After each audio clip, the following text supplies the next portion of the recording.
All right, welcome back, everybody, fellow resin heads and kit builders. Episode 2 of Unleashing Logan. Last episode, we did the jacket, the shirt, the backside of the base, and of course the adamantium skull. Everything looks really great on this. Couldn't be happier. So now comes the fun part. We get to do skin tones. And the skin tones, or skin set that I'm going to use on this one is going to be from Vallejo's Nocturnal line out of the Fairy Flesh set. The two magnet heads that I showed in the last video were painted with these particular paints. And to say that I'm really happy with how they turned out is an understatement. So we're going to continue that trend with that particular set. And one of the tools I'm going to use this time around, instead of using my Iwata, I decided to break out my Spectrum Black Widow airbrush. And I picked this up at Harbor Freight for about 80 bucks. And there's been a lot of people that have downed on it because it's, excuse me, a relatively cheap airbrush that's, not very high quality, which is true. But the two magnet heads that I did from Nazarovnia were painted with this airbrush. So I can't really knock it, speaking from experience. Is it as good as my Iwata? No. But did it do a damn good enough job on the two heads that I've already done? Oh, absolutely. Fine detail, and even just base coating, this thing held its own. So I'm really, really happy with how it turned out. So we're going to start off. This is a mixture of the base flesh and the natural flesh. Now the base flesh is a little bit too much of a deep reddish brown tone. So I mixed some natural flesh into it. And we're going to get a little bit of more of a medium tone to his skin.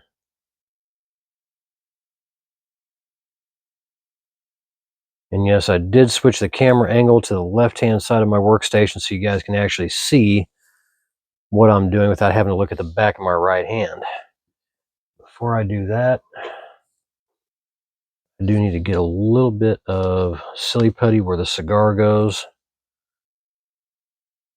And for those of you who are new to this, the reason why I'm doing this is so I have something that will make contact resin to resin, not resin on paint.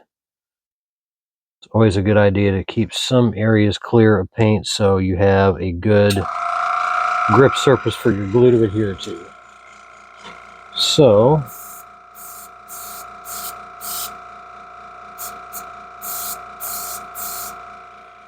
all right, here we go.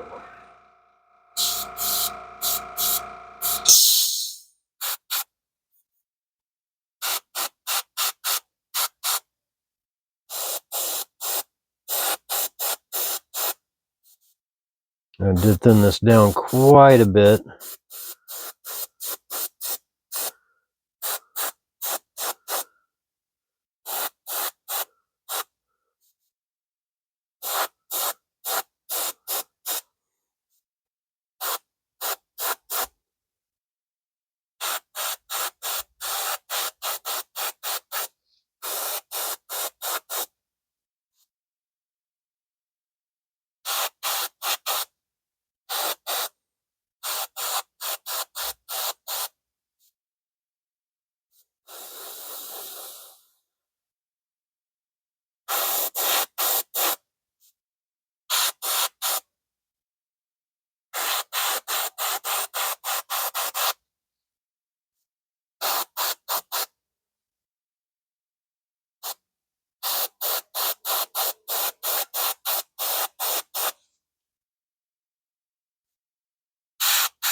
Forget to get him behind the ears.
And there we have that. Nice even base coat. Yeah, it's a little bit dark, but by the time I'm done, you will barely know that this coat is there, but it will help enhance the color of his skin a lot. So I'm going to let that dry and seal it off, and we'll come back and we'll start in on the next step. All right. Skin tone base has been flat sealed.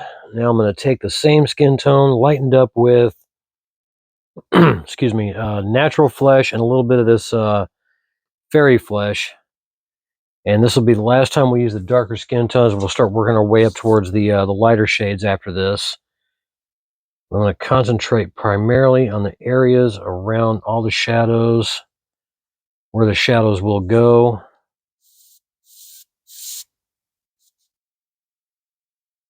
We'll go through it step by step. I'm just going to layer this from here on out as I go.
You can tell the difference now between the left side of his face and the right. Definitely getting toward the lighter skin, but it's going to stay as translucent as I can possibly get it.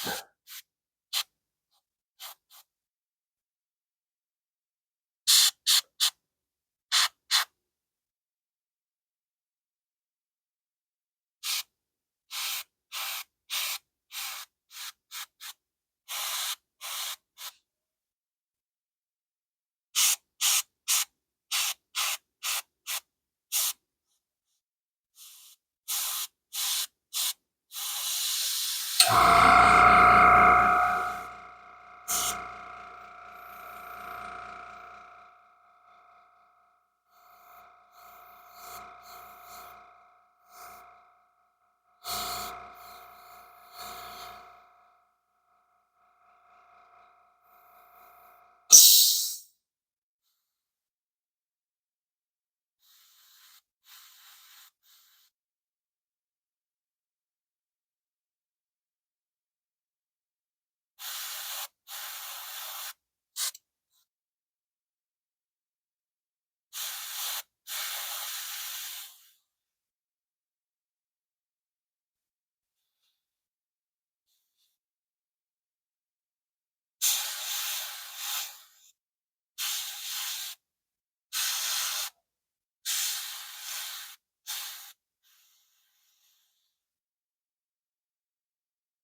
little bit of tipped around my airbrush. I need to clean that off.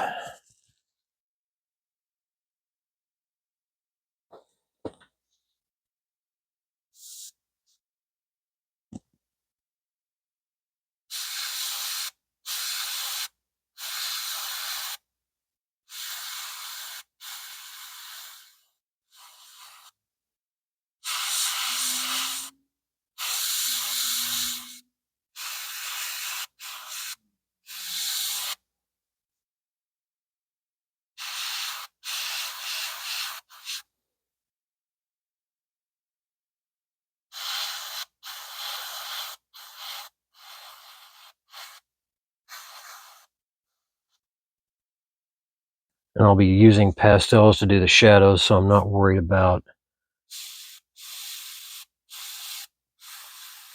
hitting shadows with the airbrush right now.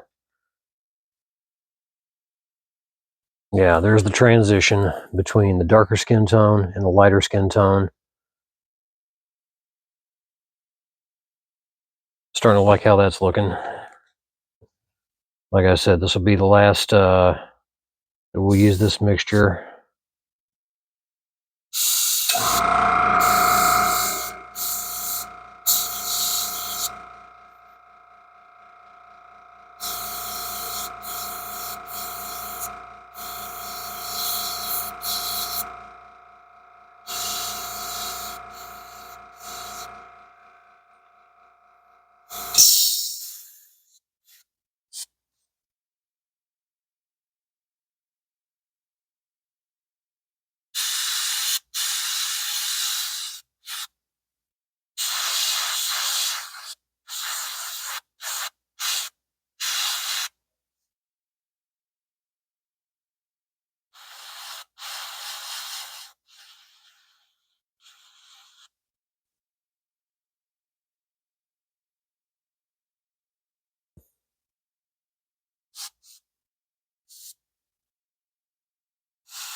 I'm going to go ahead and finish this through fast forward, and we'll look at it after I get it dried and sealed off. So let's zoom through it.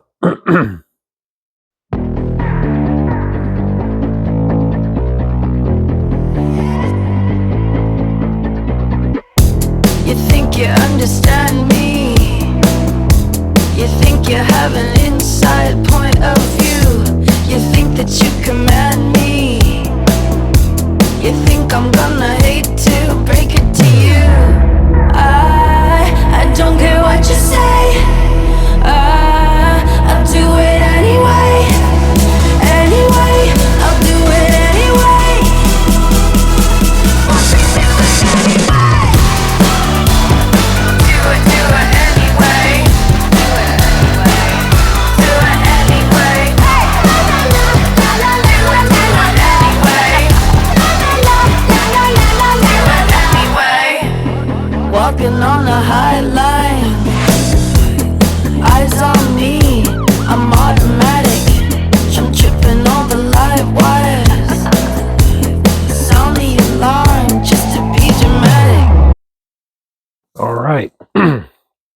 Back once again.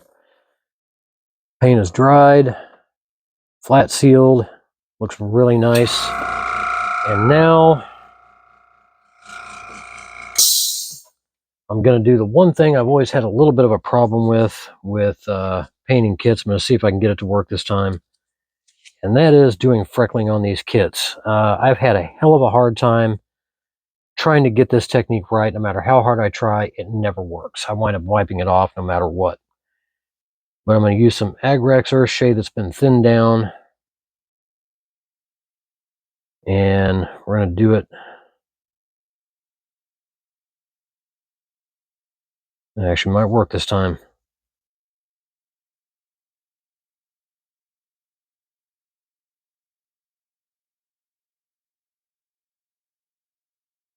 I'm going to do it on this layer, so as we add layers of paint, it'll push it down.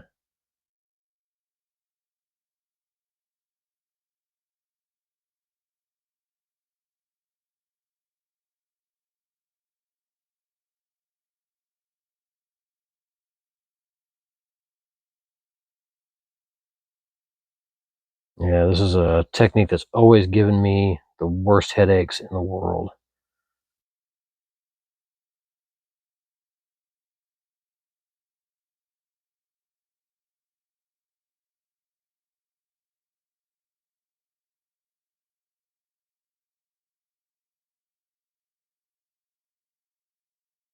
Some people make it look so damned easy, and I literally have never ever had any success. It looks like until now. Figures.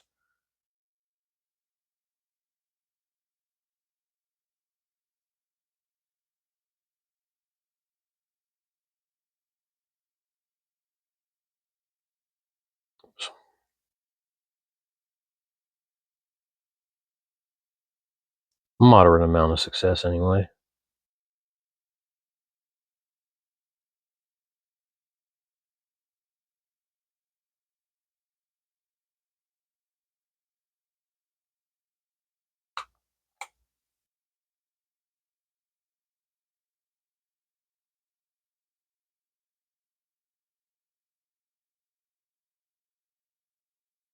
It'd be hard for you guys to see this on camera, but it is there. So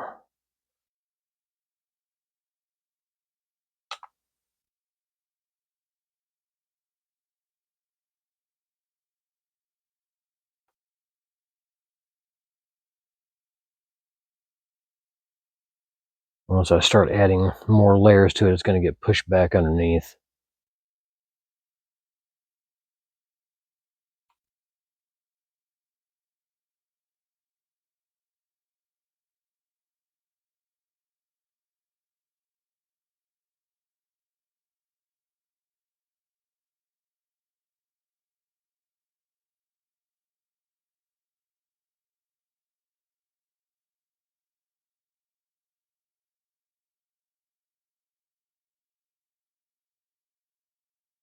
All right, that's about as far as I'm willing to go with that. Not too bad, not the best in the world, but it's going to get the effect. Oops. Of more layers of skin underneath.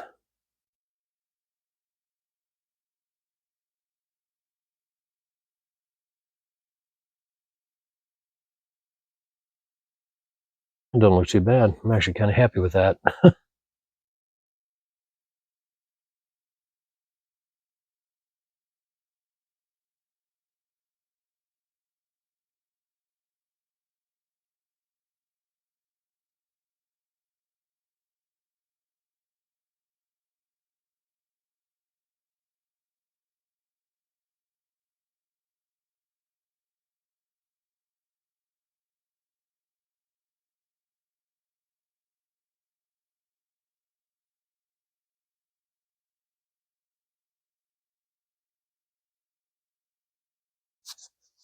Especially down in the chest area right here, where there's going to be a lot of hair on that chest. These won't even show up. So, and especially around the chin area as well. It's not going to make a hell of a difference. All right, we'll go with that. Well, I guess some people have to have success when they least expect it, and I'm happy with that.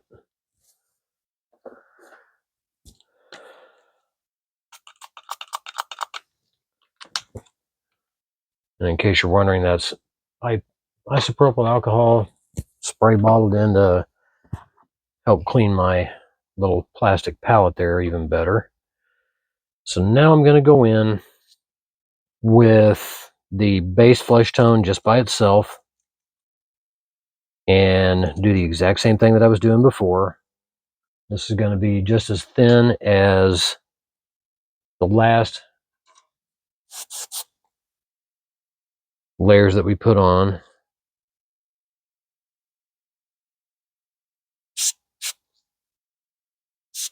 Having this MAC valve on this airbrush is really handy. So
yeah, with the first round of highlights, I could have left him like that, but looked like Logan been laying out in the sun on a beach somewhere, and Logan don't suntan. So no, that was not going to be a possibility. Logan don't look like a beachgoer to me. Maybe the cabana serving beer by the beach. Yeah, that I could see. But no, definitely not.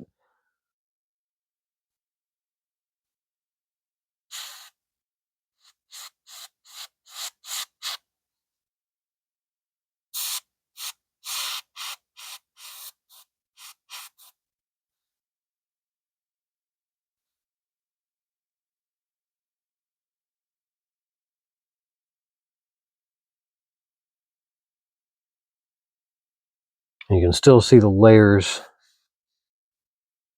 that I already put down underneath. Like I said, I'm going in very thin layers, building up as I go. Because once you seal it off, everything will pretty much melt together.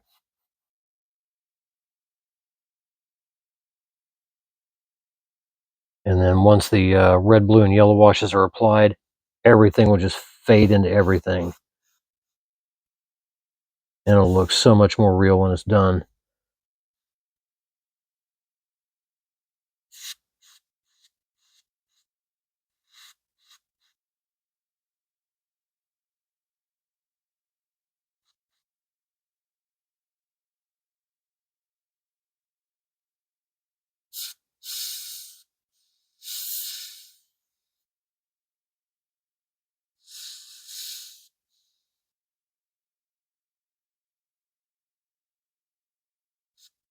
Oops. Only thing about this airbrush is every now and again it does kind of fisheye my paint a little bit because it does spit from time to time. It's the difference between an Iwata and an airbrush like this. Excuse me, I forgot I turned my air off.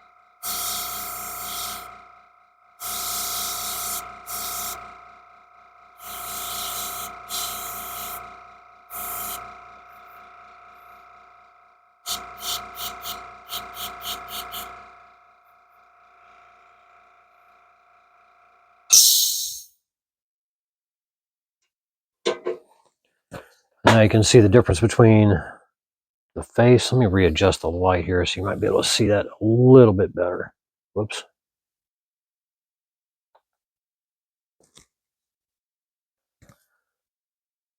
Between the face and then the chest area.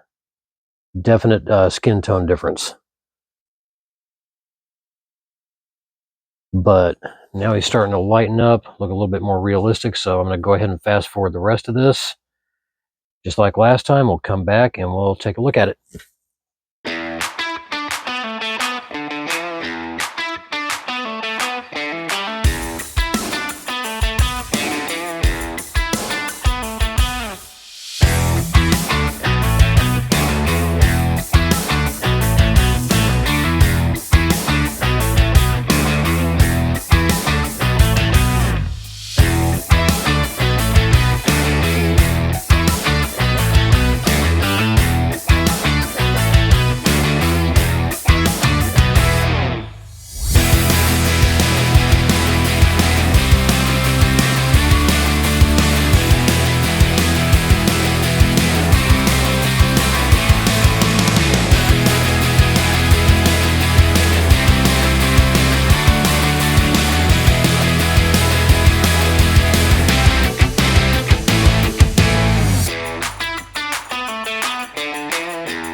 All right, we're back, and the second round of highlights, excuse me, are laid in. This is just the natural flesh tone by itself after being sealed off.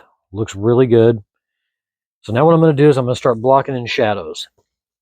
And what I'm going to use is Pan Pastel's Burnt Sienna Extra Shade, or excuse me, Burnt Sienna Shade as my shadow base. The exception of under the eyes, I'll be using the Burnt Sienna Extra Dark. And I really like this as a color for shadow tones in the flesh. They work out really, really well. The last couple of pieces that I've done, I used that and it turned out fantastic, especially when I mist the base coat back over it. It pushes it back and gives it a much more natural look. And I'll be using this handy little tool here. These are eyeliner applicators that I picked up off of Amazon. I've been using them for a while. Gives me a little bit finer control than using a brush, and makes it a lot easier to apply it pinpointed, pretty much, because you're using a point to get it in there. As well, some of the blending I'm going to be doing, I'll be using this Pan Pastels colorless blender, and that'll fade back any areas that may look a little bit too harsh. It'll give it a much more natural look all the way around. And one thing for anybody that uses pastels, one thing you always want to have, if not a Q-tip with either airbrush thinner or water or something to remove a mistake, get yourself a couple of these. These are kneadable erasers. And kneadable erasers are a fantastic way to get rid of any unwanted or excess pastel chalk off of your piece. They're used for this purpose in art, for charcoal, pencil, pastels, things like that. That's what they're made for, and they work fantastic with figure kits and busts. So I'm going to go ahead and start this off.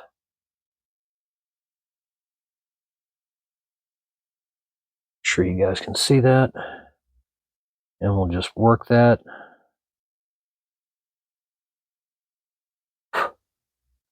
Make sure you blow away any excess. Now I'll work these shadows in a little bit extra dark, because once I hit this with the natural flesh tone, it will actually start to push it back and lighten it up even more. And one thing I'm going to do is I'm going to feather it out a little bit with just a regular detailed pencil makeup brush.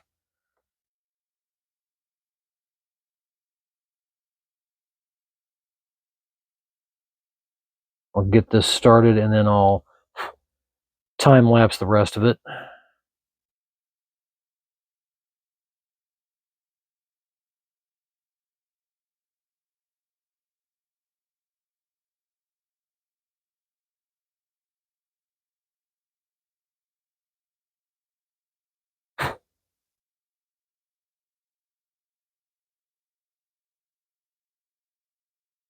The eyeliner pencils I discovered by complete accident, and first time I tried them, I'm like, okay, this works. Sometimes using a brush to tap it in can get a little bit messy, and it can actually kind of ruin your brushes just a little bit. Kind of mushrooms the ends of the bristles out. This gives you a little bit finer control. Excuse me. And I don't have to do a lot of excess cleanup when I'm working with it.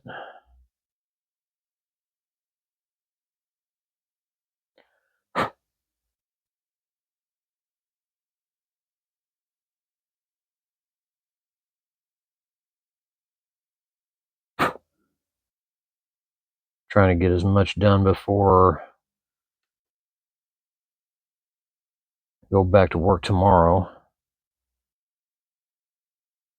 It'll be Sunday.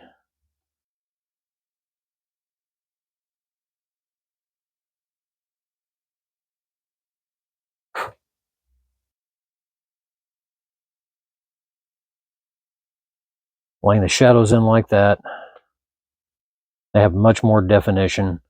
And when I'm done with the pastels, I know it's going to look really stark and contrasty, but after watching a lot of people do pastels and shadows and shading, all different types of mediums, one of the things that I've learned is no matter how many times you've done it, trust the process. It'll work. Things always work out in the end, no matter what. And even if you have to go back and redo some things, don't lose faith in yourself. Just trust the process, and everything works out just fine in the end.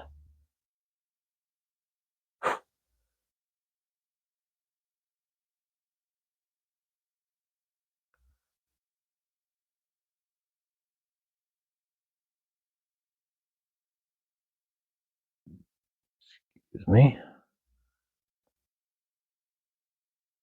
And then once I get the shadows laid in and I get them sealed off, I'm going to go back in with a wash of Pro Acryl's Faded Plum and Faded Ultramarine mixed together. I've been wanting to try this look for veining for a while. I think it was a Creative Collector on YouTube that did it, and I like the way it looks for veins in the skin.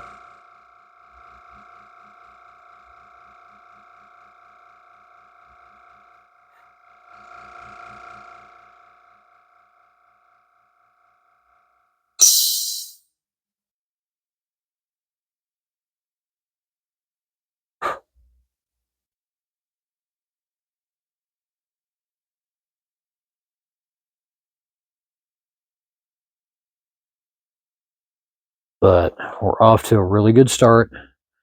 From that side to that side, you can see the definition in the shadows now, and how well those little eyeliner brushes actually work very, very well.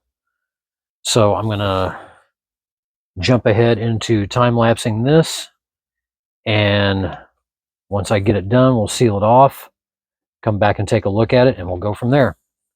So here we go, zooming again.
All right, we're back. And after sealing him off, after getting all of the shadows and everything laid in, I'm very happy with the way this is starting to look. As you can tell, it is heavily contrasty right now. But as I go over this with the natural flesh tone to push the shadows back gradually, these will all start to fade back and look way, way more natural than they do right now. Like I said, trust the process, it'll work. If I put him in the jacket,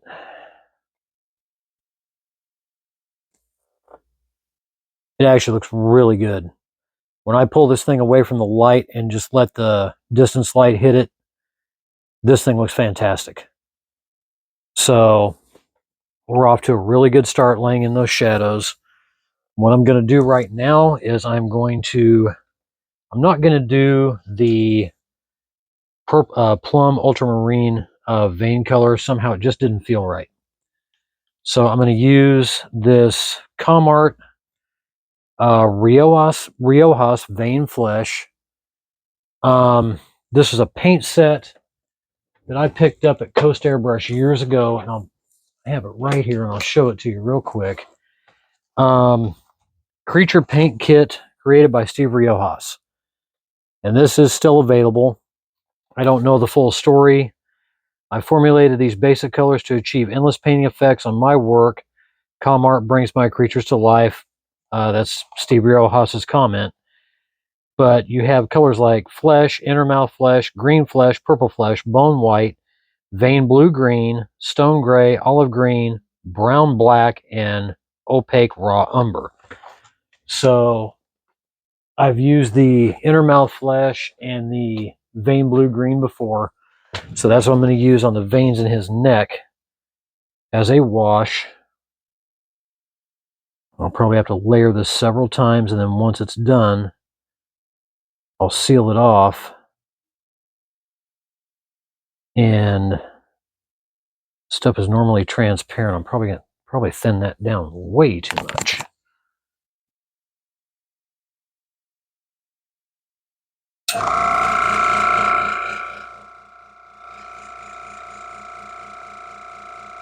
That might be a little better.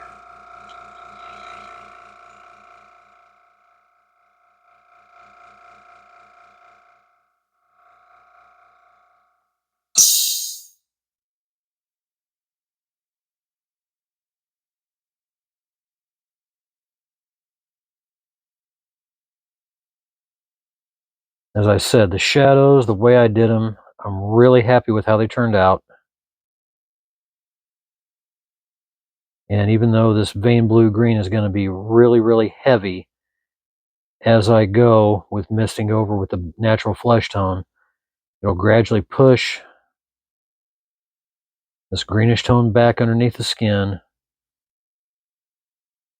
it'll look way more realistic in the end. And that's the type of effect you want to achieve. Is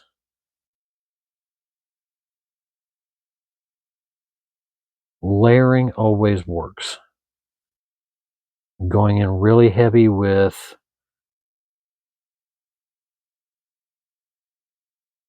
heavy pigmented paint gets you more of a dull finish than anything else.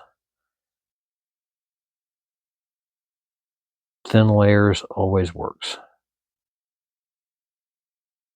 You can see the bluish green tone in the veins. You look at your arm, your veins have a bluish green tone. So that's the effect that I'm going for. Like I said, that paint set is still available through the Coast Airbrush website. As far as I know, it still is. And excuse me.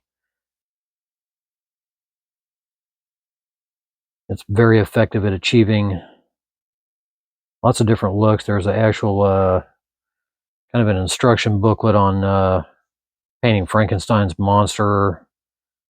I think the creature from the Black Lagoon is another one that he used, or he'd use the paints on.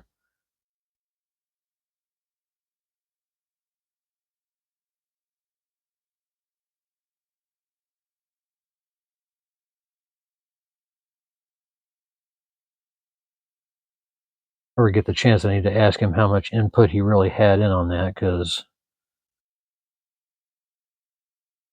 I just kind of like to know. Curious mind.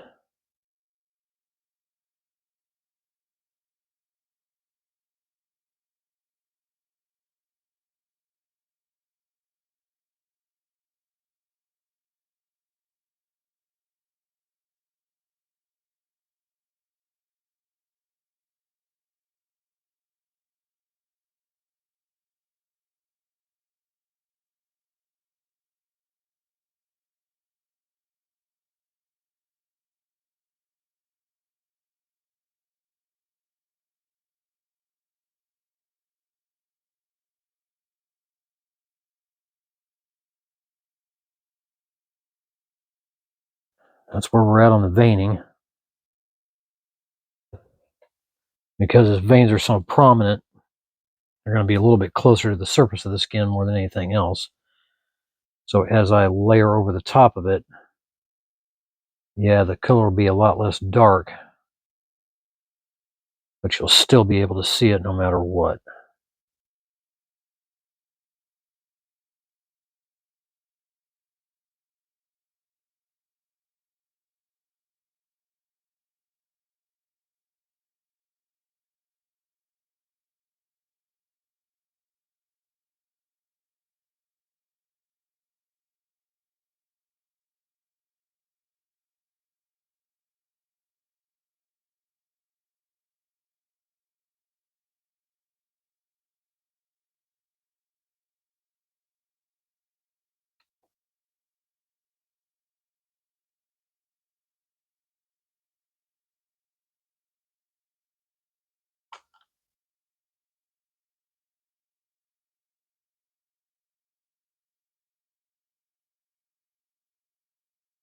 And then once I flat seal this, then I'll go back in with the natural flesh and give it a quick burst just to begin to push the shadows underneath the skin and the veining. I'll be doing that multiple times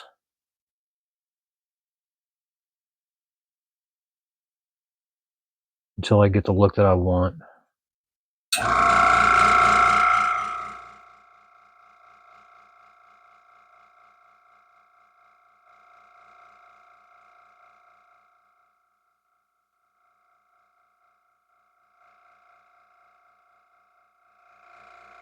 don't know why it keeps doing that. Probably need to empty out my tank of any water. And the one thing I want to point out when you're using pastels, when you go to flat sealing, it doesn't matter if you're using an airbrush or a spray can. One of the things you want to be very mindful of when you're sealing pastels, you don't want to go too heavy with your spray.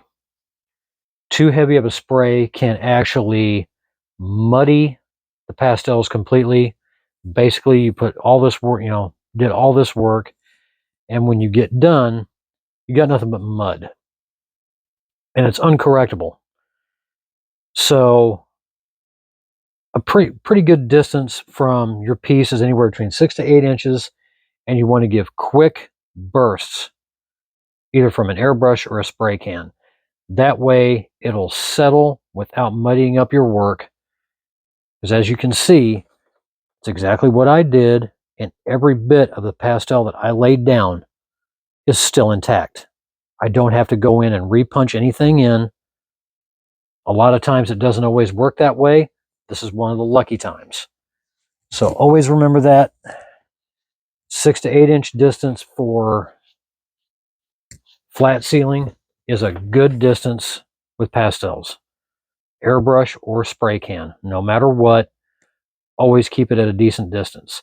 You go too far back, your flat sealer is going to crystallize in midair, and you're going to wind up with what feels like snow and looks like snow. You'll have little white spots all over your piece, which is a pain in the ass to try and get off, because 9 times out of 10, you have to sand it to get it off. You don't want to do that. You don't want to do a lot of really good hard work and then all of a sudden, boom, you've got white, frosted, flat lacquer all over your piece. It's happened to me before, but it's just a pain in the ass to have to go through. So that's the veining. I'm going to seal that off. And then I'm going to come back in. I'm going to do the mist over off camera. I don't want to get paint all over my workbench. I'm just going to give it a quick blast all the way around. That'll be the first mist over that I do. And as I go, you'll see the shadows will start to fade back. The veins will fade up underneath the skin, and it'll start to look really, really good. So stick around. We'll be right back after I get this flat sealed and misted. We'll be right back. Okay, misting is done. It's been flat sealed, and this is how it's starting to look. Still looks contrasty, but you can see the shadows are starting to fade a little bit, which is exactly what we want to accomplish. The veining, while it was originally really heavy, is now starting to push up underneath that flesh tone, which is what we're trying to accomplish with that. So that is really starting off the right way. And again, flat sealing every step that you take is the best way to do this. So what I'm going to do now, and I'm going to zip through this on time lapse. I'm going to take the natural flesh tone mixed with a little bit of the fairy flesh and be a little bit of a lighter skin tone and start hitting even more highlights, especially around the forehead, the cheekbones, down here in the neck and the collarbone, around the back side of the neck. Not so much under here because this is going to be closer to the jacket than anything else, or at least the inside of the collar. Excuse me, and then around the ears. But once I get this round of highlights done, flat seal it, and then probably push that back a little bit, and it'll fade the shadows even more and even that first round of highlights out. And that'll be like a really, really quick blast. I won't do that a whole heck of a lot because I don't want to fade out everything that I just laid down. So we're going to zip through this. We'll come back and look at it after it's sealed off.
Okay, second round of highlights are done.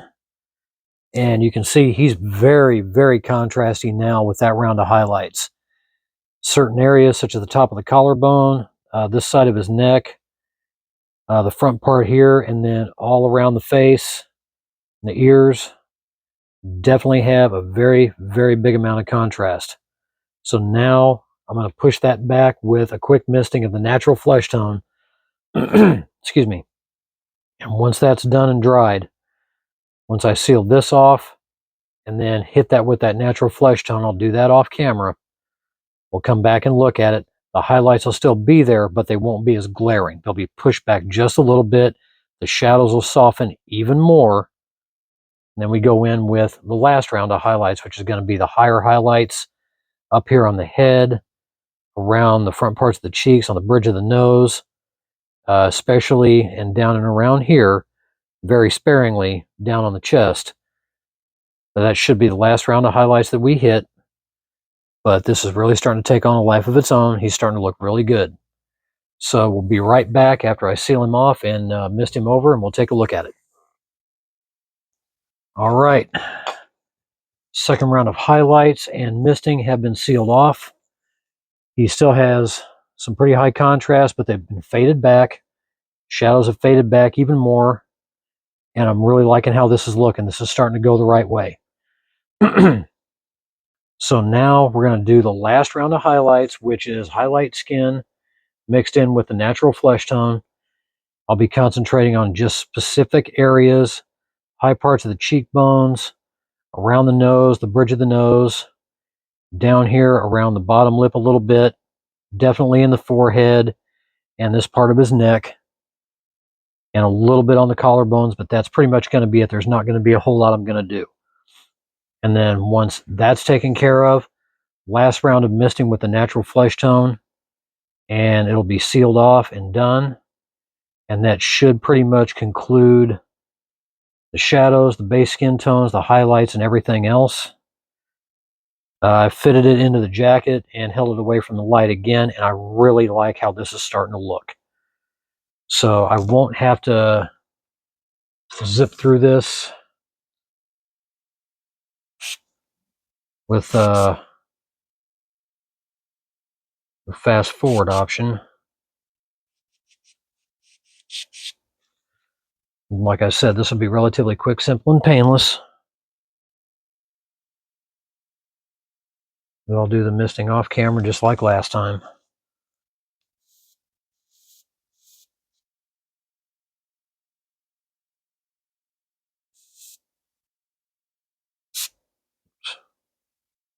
Do not want to do it that way.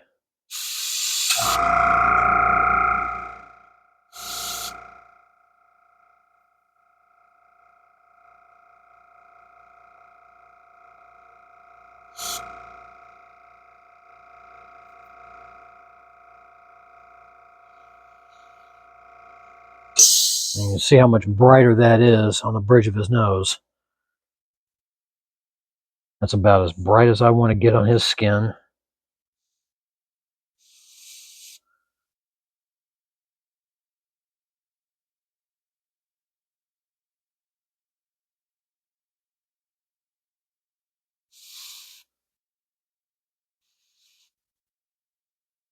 This is going to be a very bright contrast by comparison.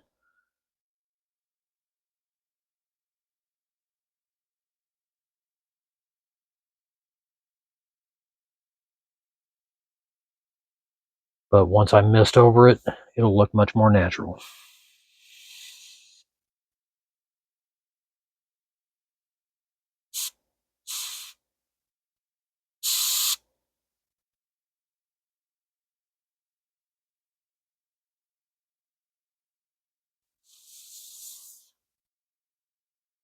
You can definitely see the difference from the last round of highlights. This is much brighter.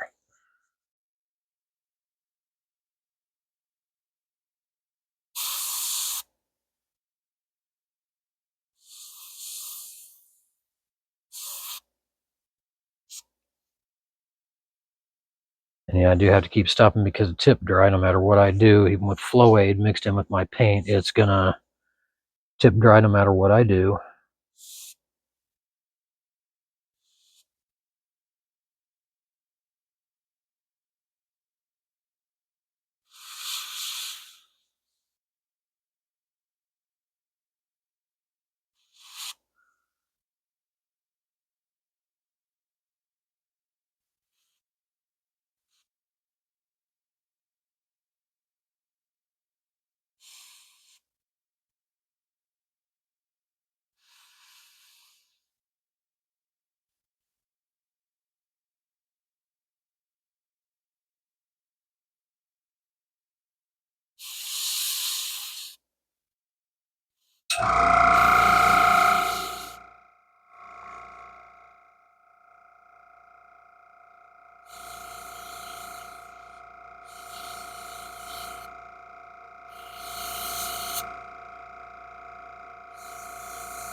I'm misting this on as lightly as possible.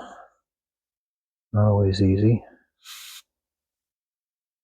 Did not want that to go in there. Water real quick. There we go. That's better.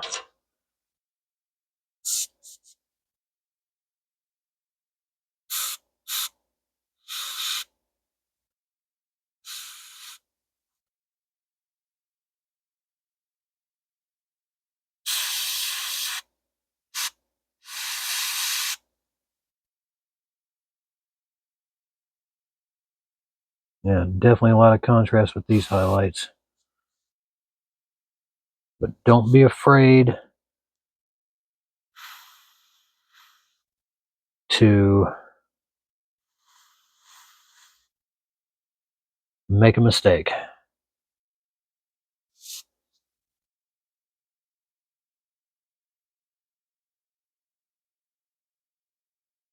This may look all well and easy, but a lot of times, damn it, I've had to restart, erase a mistake,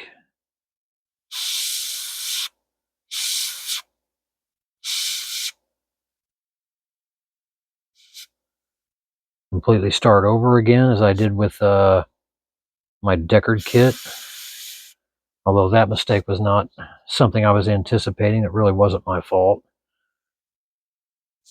It was a bad batch of primer that happened with that.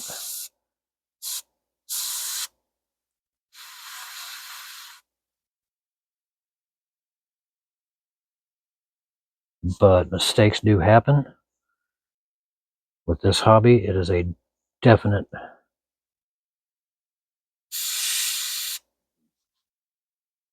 possibility that you are going to screw up.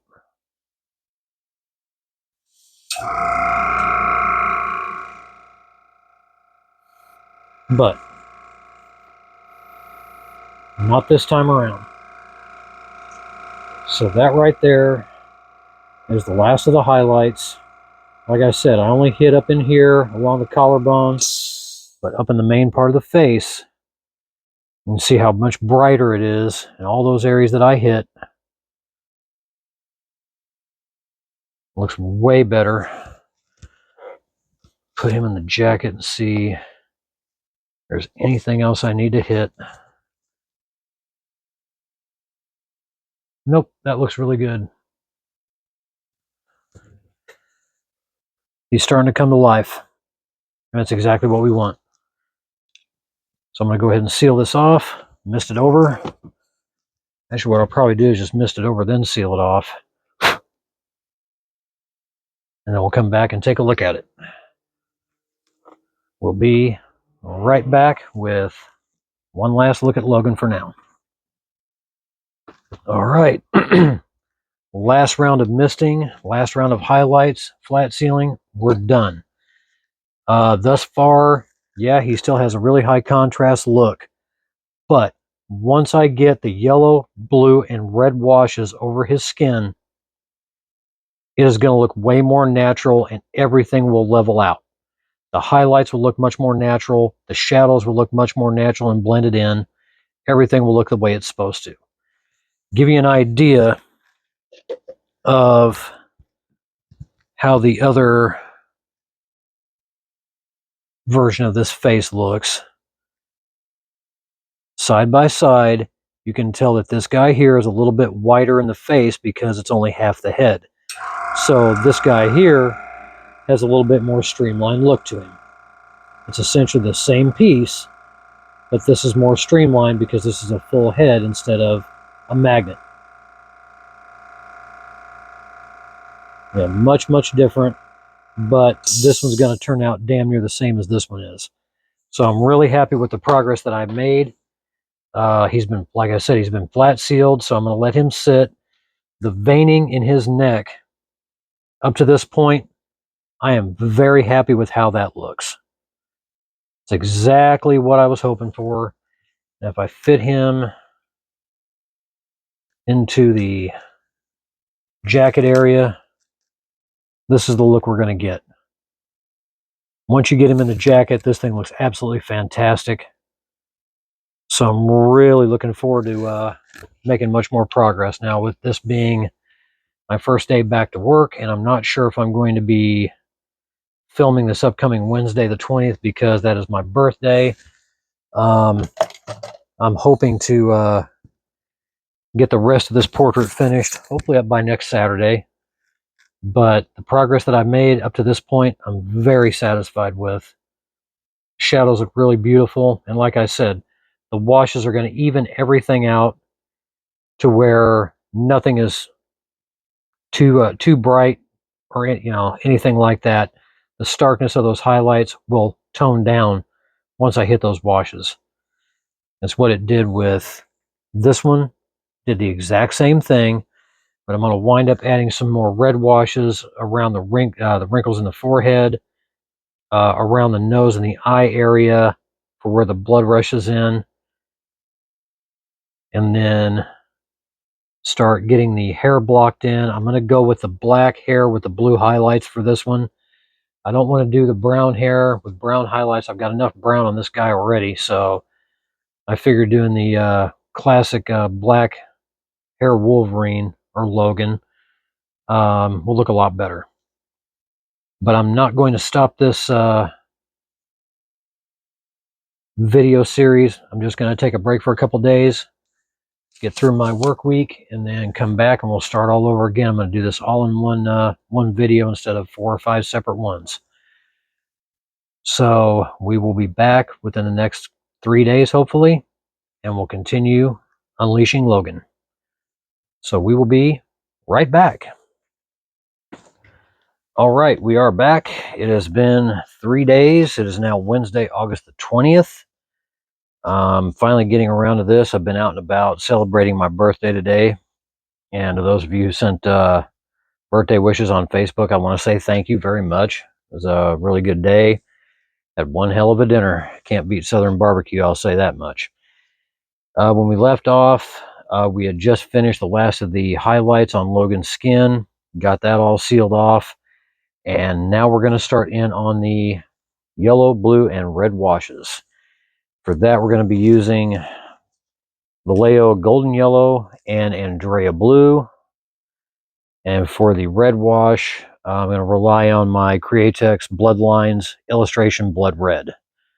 It's a really good red color. I'll be using that as well to do the redness around the face, around the wrinkles after we get all this this stuff done. So we'll go ahead and get the yellow wash in. I've got it thinned down. This is about 90% paint and 90% water and maybe 10% paint, if that.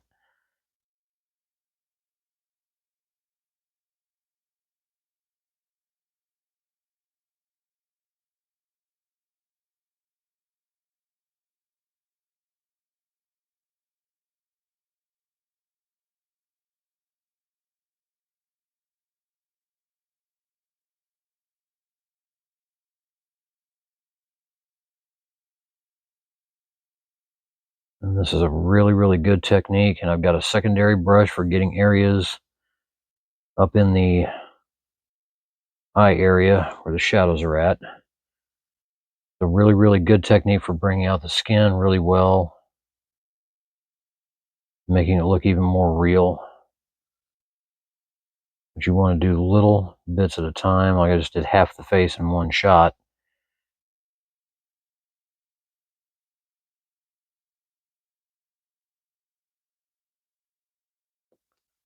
Go back in.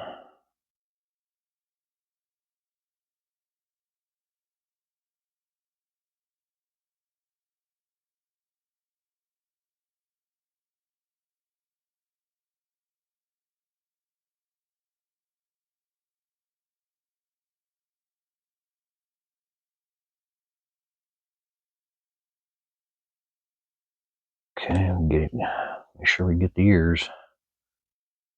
I'll do this one regular speed, and the blue and red washes I'll do on time lapse.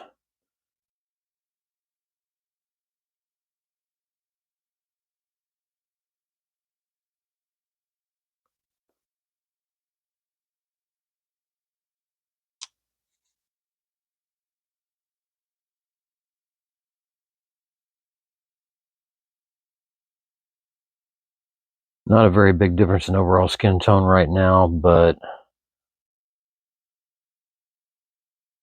once the other two are added in, this will really, really look good.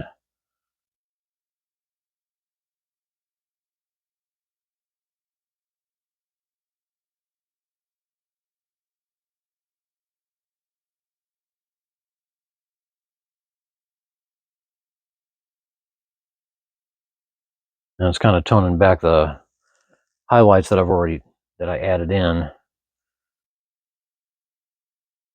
which is exactly what we want to see.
And I will sometimes go in for a second pass just to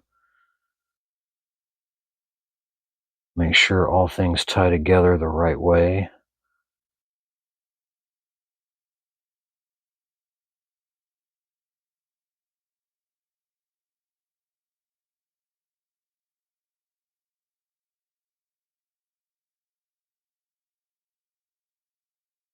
All right.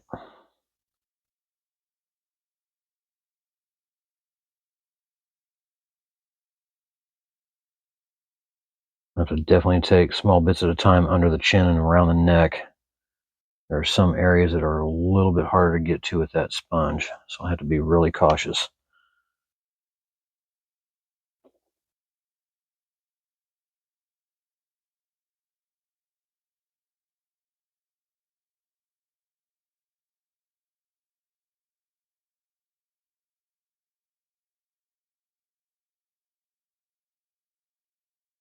Especially up under his chops.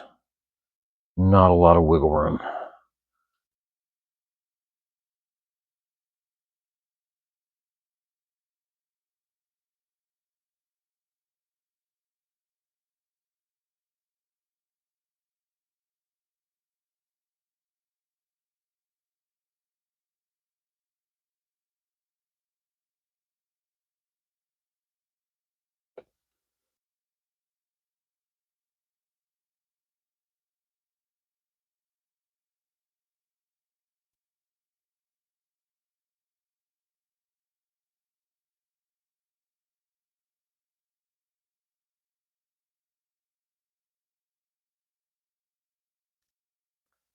Sorry if my hand's getting in the way. I'm trying to make sure that I don't make any mistakes doing this. Sometimes if you let that paint sit for far too long, it will be a real pain in the ass to get out. So,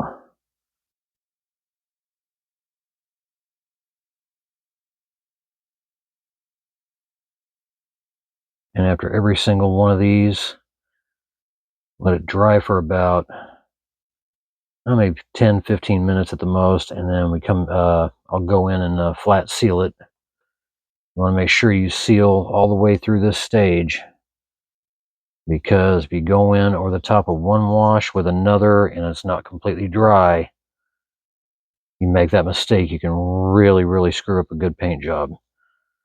So sealing off your work once you get to this point is very important.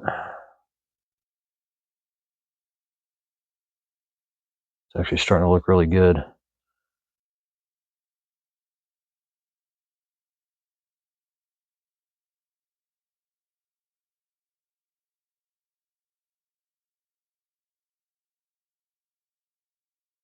I swear I'm going to get that freckling technique down one of these days.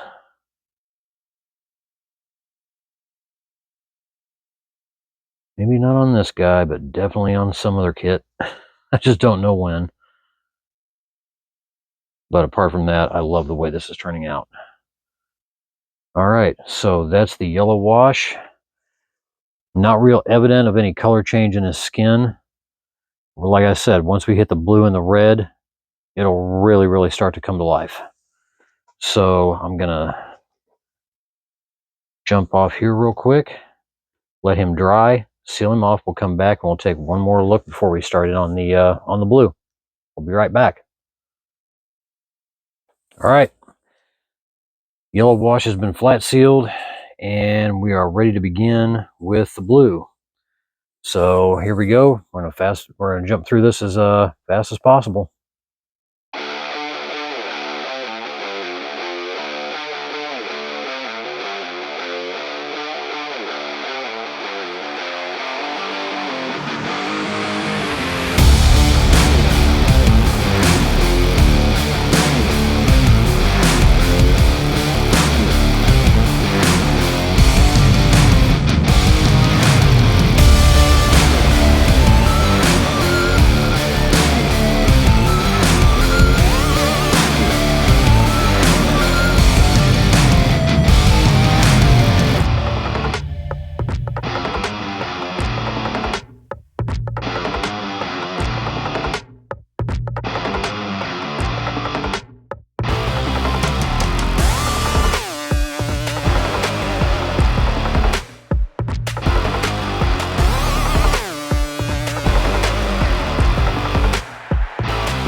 All right, we are back, and his skin has taken on a much cooler tone than it was before. The shadows are being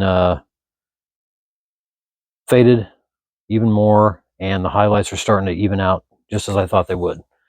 So now we're going to go in with the illustration blood red. That's going to warm the skin back up. And yeah, I did have to go through 3 sponges to do the blue, because sometimes that blue pigment is really hard to deal with. You did see that I had to go back in with either water or Vallejo airbrush thinner and undo a few mistakes and get some of that pigment out of there before it stayed there permanently. So mistakes are going to happen. You just got to handle it the right way. So here we go with the last wash. Here comes the red.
All right, we're back. It's a little bit of a time jump here. It's been roughly about 7 days since I've last worked on Logan. After my work schedule, we here in Southern California got hit by some pretty blistering heat, 107, 108 degrees, and it made working out here in the garage really unbearable. So I had to wait until better temperatures showed up, and they finally have, so here we are again. He looks fantastic. I'm really happy with the skin tones, the way he turned out, and I couldn't be any more pleased with the way things are going. So now we are going to begin adding some more redness to the skin, especially around the wrinkles in the forehead, around the eyes and the nose, and around the lower parts of his mouth here, around the sides of the eyes and the wrinkles. That'll add a little bit more life and breathability into it. So we're going to use Createx Illustration Blood Red, Forgive the Fly. He's an uninvited guest. We're going to use Blood Red to do that with. We'll use Natural Lip from Createx for the mouth, and I have a little bit of Broodmother Purple from Army War Painter. We'll do that underneath the lower parts of the eyelids. This won't take very long. So here we go. I've got Q-tips, got distilled water, Vallejo airbrush thinner, got makeup sponges to help take care of any potential mistakes. So here we go.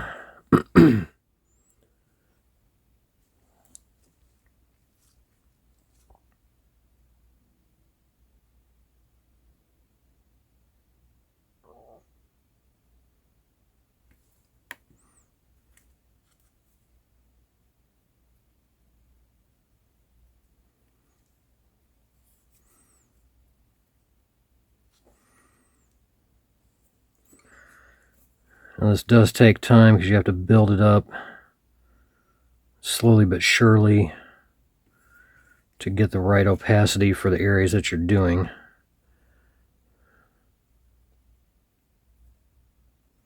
But you don't want to let it sit and linger too long because you'll get hard edges from the wash.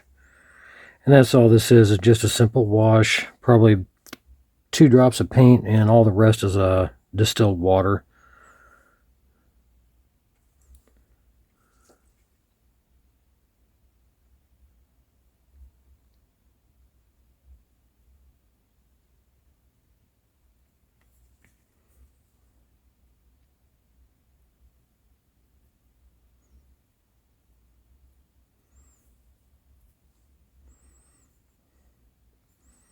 Like I said, this will take a good amount of time.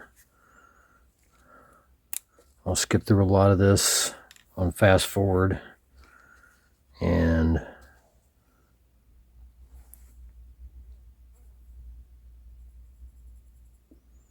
fly is just not going to leave me alone. Now I'm just using regular distilled water to get rid of any hard edges that may exist and fade it and make it look more natural.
As always, stuff like this is a very long process.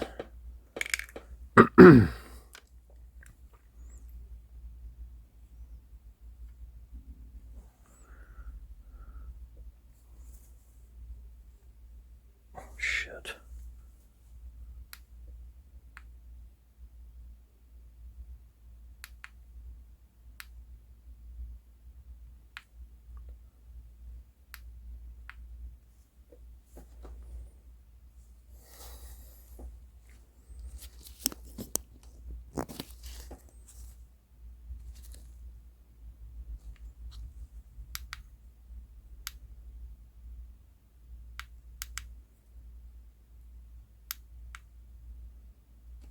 Yeah.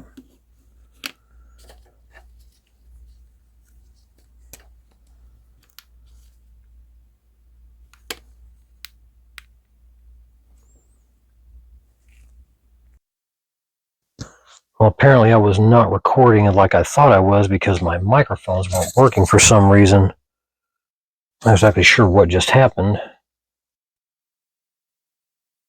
Hopefully the microphone on the cell phone I'm using to record this actually picked it up. Now I'll have to dub it in.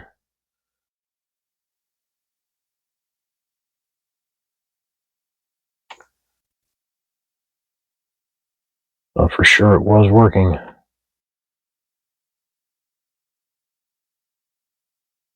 But that's what you get for thinking and not making sure.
That's basically what we're going to be working on, is getting all those red tones into the skin. This will be a process. It's never quick, it's never painless. It just takes time. But as I've said throughout the whole process of doing this, trust the process. It works.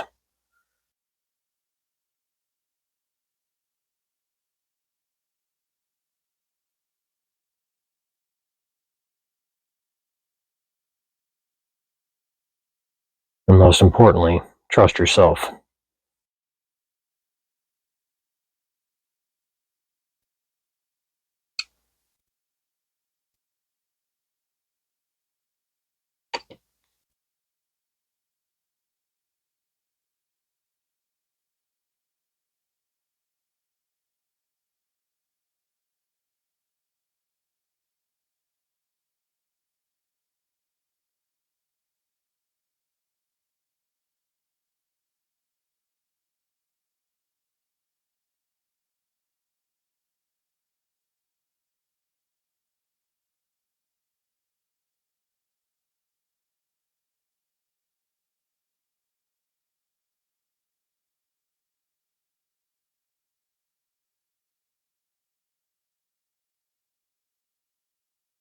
Yeah, with all the heat that we had last week, I did not want to take the chance of doing washes and not being able to blend them properly in case they dried too fast. So this is definitely making up for lost time.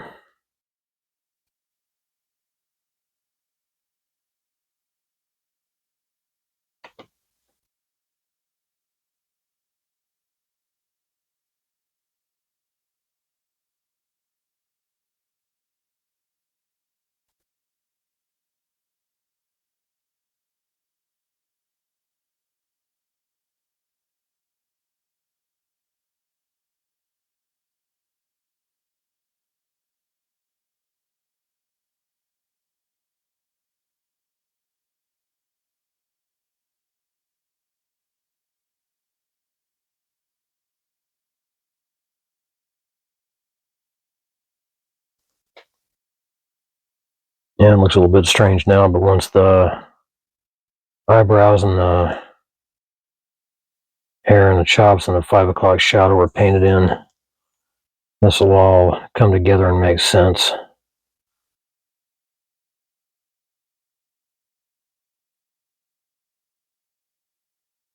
All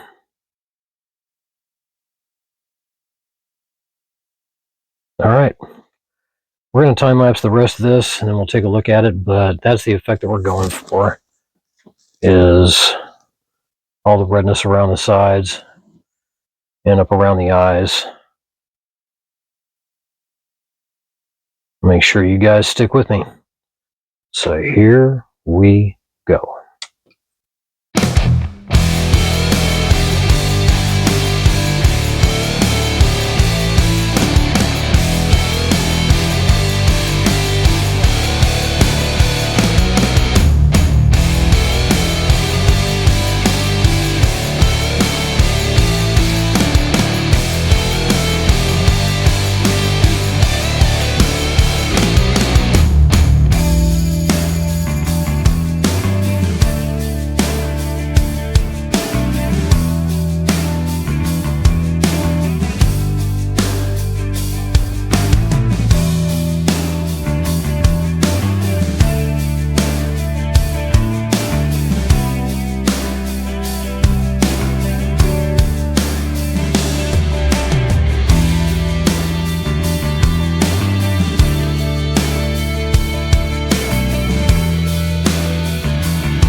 All right, all the washes have been done. Try to move him back in a little bit better light. You can see that a lot better.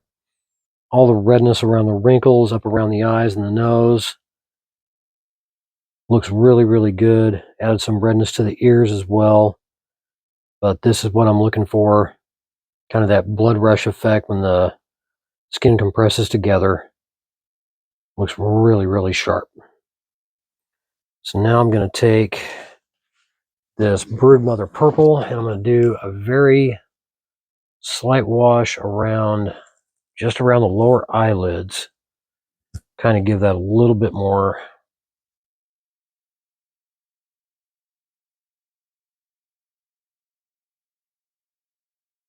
living look, or not sure exactly what you call it, but I'll add just a tint of that purple to the skin.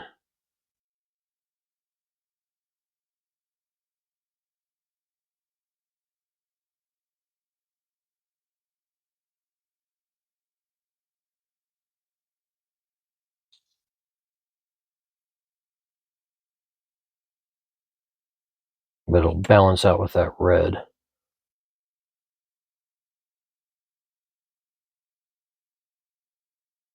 I'll go with that one more time.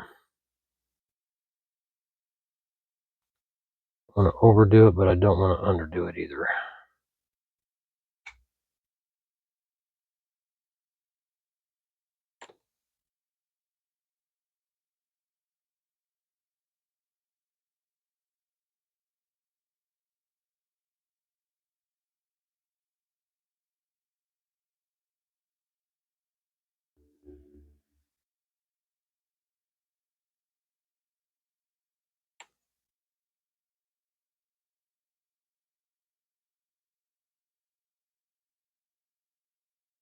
All right, that works. And now I'm going to take the Createx Natural Lip and do very thin washes on his lips, just to bring them out. They're not going to be too dark, not going to be too pink. It'll be just enough to sell the effect.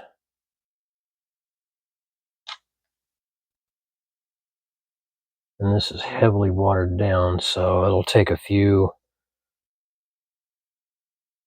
thin layers to bring this out.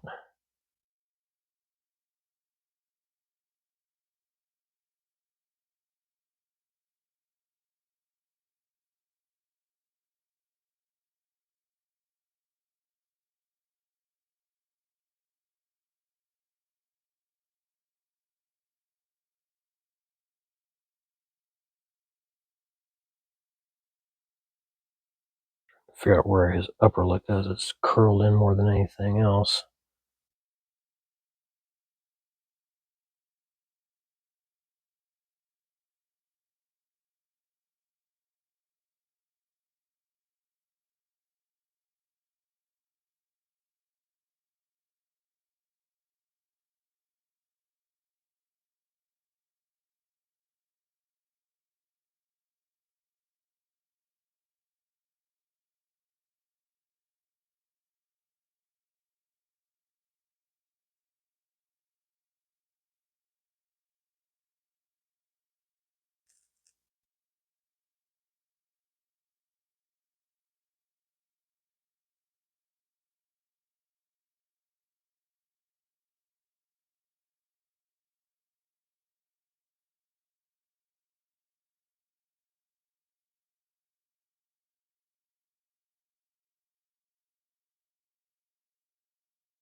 Apologize for being so quiet. It helps if I concentrate.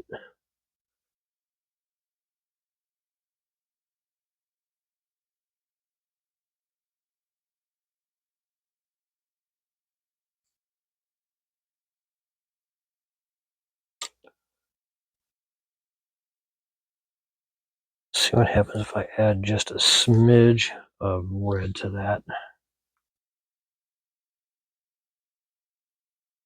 That'll transition that a little bit better. That looks way too light.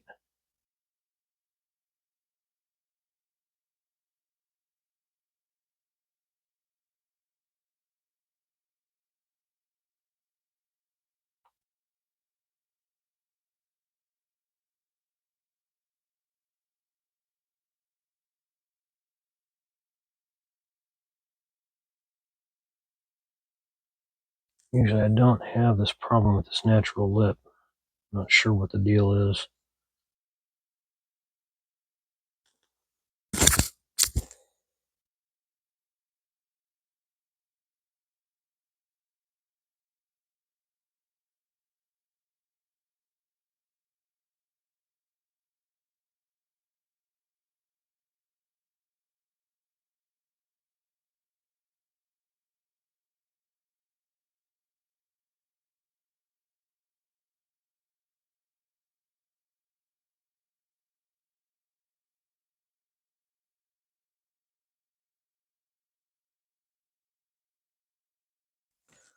Compare it to this guy here. Okay, we're almost there. Comparing both of them, making sure I hit the lip tone the exact same way that I did on this one. Yeah, it's getting close.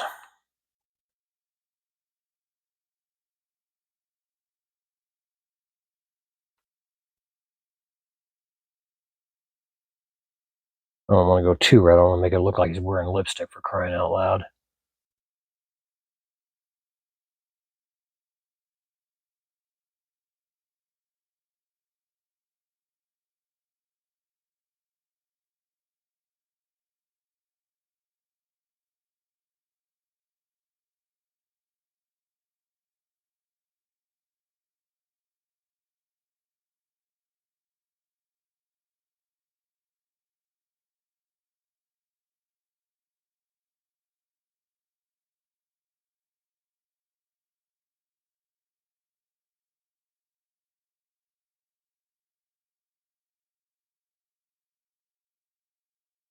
Yeah, it looks a lot better. Maybe a little bit hard to see.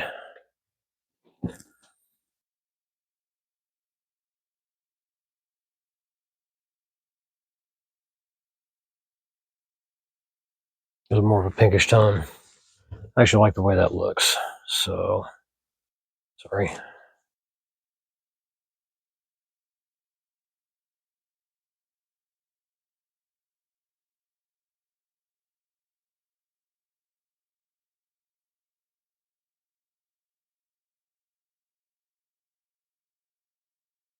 All right.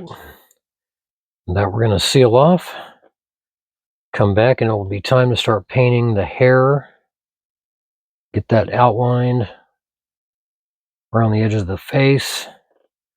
Get the eyebrows blocked in.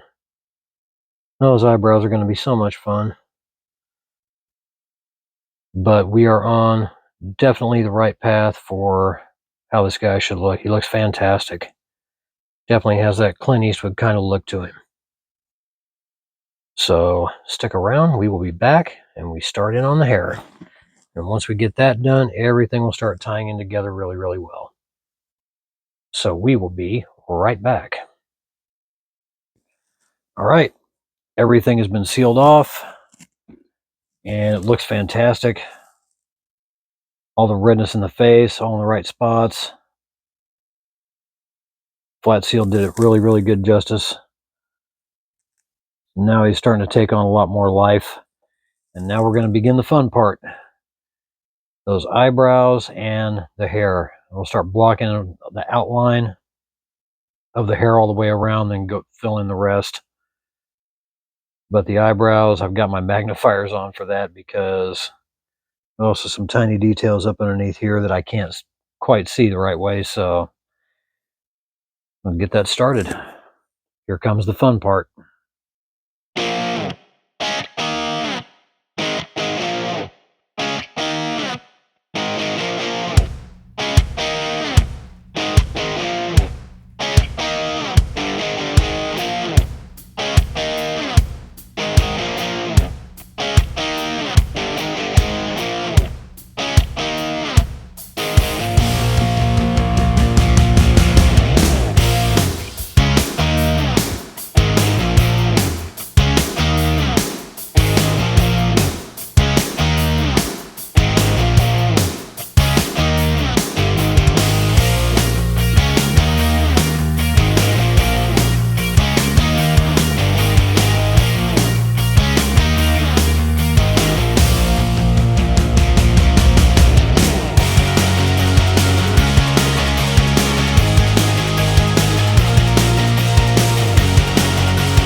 The hair and the eyebrows are done, and you can see it's definitely taking on the look of Logan. It's Logan himself.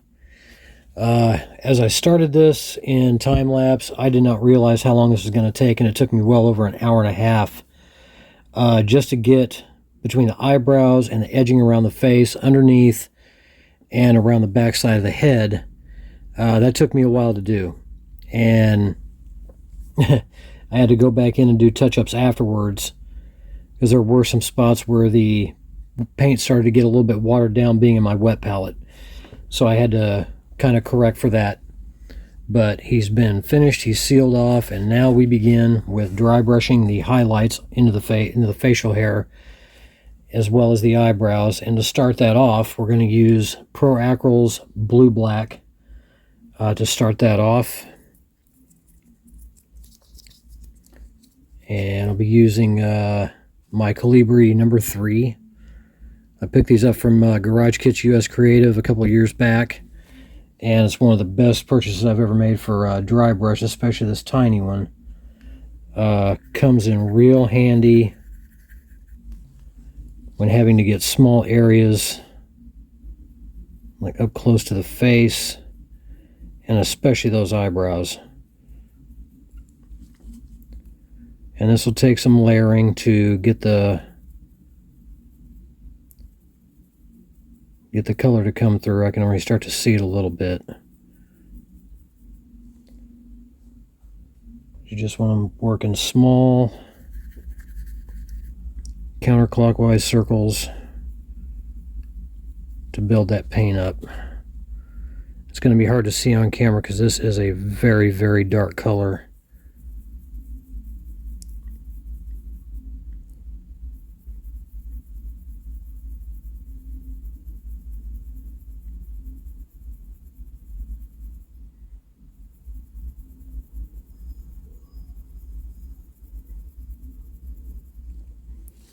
I can honestly say that Pro Acryl Coal Black is one of the best blacks that I've ever used.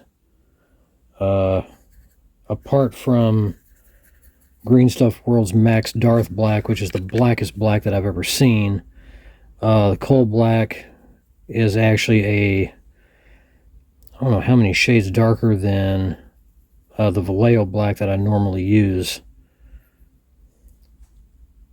But it really, really works out great, especially for the black in his hair.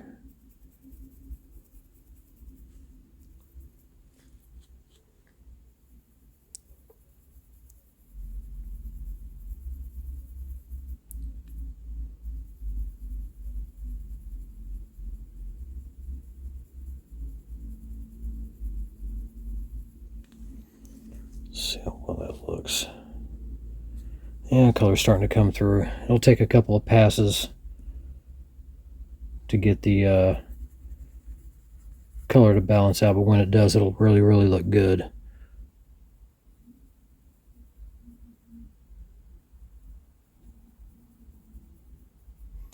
And then I'll use dark gray blue for the highest highlights, of which there are not going to be a whole heck of a lot.